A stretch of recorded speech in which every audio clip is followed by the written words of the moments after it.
আহ যোৱাকালি যি আমাৰ তৃতীয় নিৰ্বাচন হ'ল, যি আমাৰ প্ৰথম ফেজৰ যি ৫টা লোকসভা নিৰ্বাচন আছিলে, ৫টা কনষ্টিটুৱেঞ্চিত আৰু ছেকেণ্ড ফেজৰ যি ৫টা কনষ্টিটিউট নিৰ্বাচন আছিলে, ঠিক তেনেদৰে তাত যিদৰে আমি ভাল ফল তাত লাভ কৰিম বুলি কৈছোঁ আৰু সফলতা লাভ কৰিম বুলি কৈছোঁ, ঠিক তেনেদৰে আমি এইবাৰ আমাৰ যি ৪টা লোকসভা নিৰ্বাচন হৈ গ'ল যোৱাকালি, সামগ্ৰিকভাৱে আমি ৪টা সমষ্টিতে ভাৰতীয় জনতা পাৰ্টীয়ে পূৰ্বতকৈ বহু সংখ্যক ভোটত আমাৰ ভোট বৃদ্ধি হ'ব আৰু ৪টা সমষ্টিতে আমি ভাৰতীয় জনতা পাৰ্টীৰ মিত্ৰজোঁটে আমি ভাল ফল লাভ কৰিম বুলি আশা কৰিছোঁ আৰু আমি নিজৰ সমষ্টি যিহেতু মই পলাশবাৰী সমষ্টিৰ বিধায়ক, চ' আমাৰ গুৱাহাটী লোকসভা সমষ্টিটো আমি দেখিছোঁ যে আমাৰ বিজুলী কলিতা মেধি বাইদেৱে অপ্ৰতিৰোধ্য, তেওঁ যথেষ্ট সংখ্যক ভোটৰ ডিফাৰেঞ্চত তেওঁ জয়যুক্ত হ'ব, তাত কোনো সন্দেহ নাই। আৰু ইয়াৰ লগে লগে বাকী যি আমাৰ সমষ্টি আছে, বৰপেটাই হওক, কোকৰাঝাৰেই হওক, এইকেইটা সমষ্টিতো ভাৰতীয় জনতা পাৰ্টীৰ মিত্ৰজোঁটৰ প্ৰাৰ্থী যথেষ্ট সংখ্যক ভোটত জয়যুক্ত হ'ব। ইতিমধ্যে আমি যিটো আমাৰ গ্ৰাউণ্ড ৰিপৰ্ট আহিছে ইতিমধ্যে আমাৰ গোটেইকেইটা সমষ্টিৰ পৰা, এই সমষ্টিৰ গ্ৰাউণ্ড ৰিপৰ্টৰ ভিতৰত আমি যিখিনি তথ্য পাইছোঁ সেই তথ্যৰ ভিত্তিত আমি ক'ব পাৰোঁ যে আমি গোটেইকেইটা সমষ্টিতে ভাৰতীয় জনতা পাৰ্টীৰ মিত্ৰজোঁটে যথেষ্ট ভাল ফল আমি লাভ কৰিম। এনেকুৱা হয় কি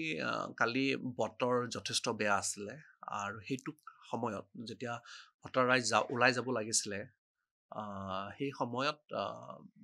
বতৰ যিহেতু যথেষ্ট বেয়া আছিলে, সেই সময়ত অলপ ভোটৰ পাৰ্চেণ্টেজটো অলপ কমিছে, আমি দেখিছোঁ যে পূৰ্বতকৈ অলপ কমিছে, কিন্তু ঠাই বিশেষে কিন্তু ভোটৰ সংখ্যা বাঢ়িছেও কিছুমান সমষ্টিত। চ' সেই হিচাপত আমি ক'ব পাৰিম যে আমি আমাৰ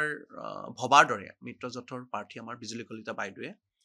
যথেষ্ট সংখ্যক ডিফাৰেঞ্চত আমাৰ জয়যুক্ত হ'ব, তাত কোনো সন্দেহ নাই।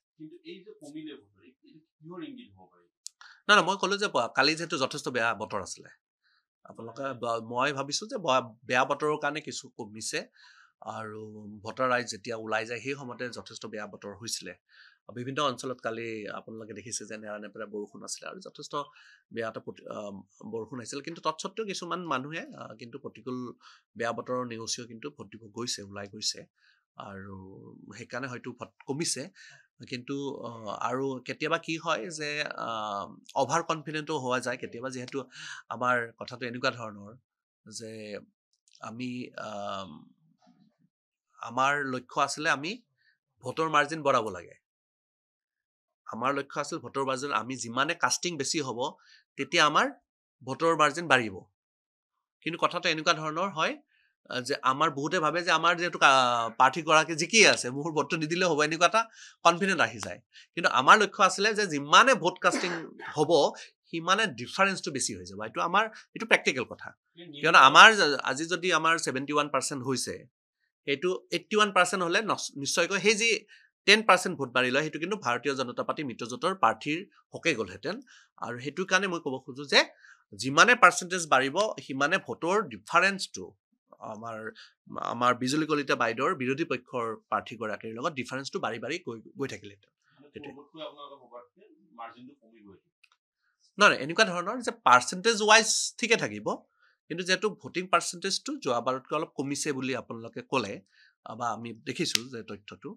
চ' সেই হিচাপত মই এইটোৱে ক'ব খোজোঁ যে আমাৰ ভোটিং পাৰ্চেণ্টেজ যিমানে বাঢ়িলেহেঁতেন সিমানে ডিফাৰেঞ্চটো বাঢ়ি গ'লহেঁতেন, সেইটো মই কৈছোঁ তাৰমানে প্ৰেক্টিকেলি।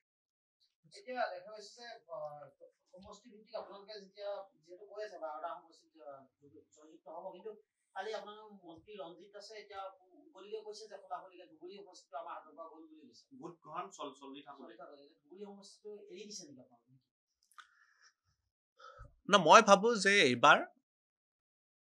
আমাৰ যি মিত্ৰজোঁটৰ প্ৰাৰ্থী জাভেদ ইছলাম ডাঙৰীয়া, তেওঁ যোৱাবাৰৰ প্ৰাৰ্থী আছিল, আপোনালোকে গম পায় যে এইবাৰ কিন্তু তেওঁ যথেষ্ট ৰাইজৰ সঁহাৰি পাইছে, বিভিন্ন সভা সমিতিত যথেষ্ট ৰাইজৰ সঁহাৰি পাইছে আৰু ইতিমধ্যে তেওঁ যথেষ্ট সভা সমিতি কৰিছেও। সেই ক্ষেত্ৰত ক'ব পাৰি যে তেওঁ পূৰ্বৰ তুলনাত কিন্তু যথেষ্ট ভাল ফল লাভ কৰিব আৰু এইটো অহা 4 জুনৰ যি ৰিজাল্ট হ'ব তাত আমি গম পাম। কিন্তু পূৰ্বৰ তুলনাত তেওঁ যথেষ্ট বৃদ্ধি হ'ব তেওঁৰ পূৰ্বৰ তুলনাত।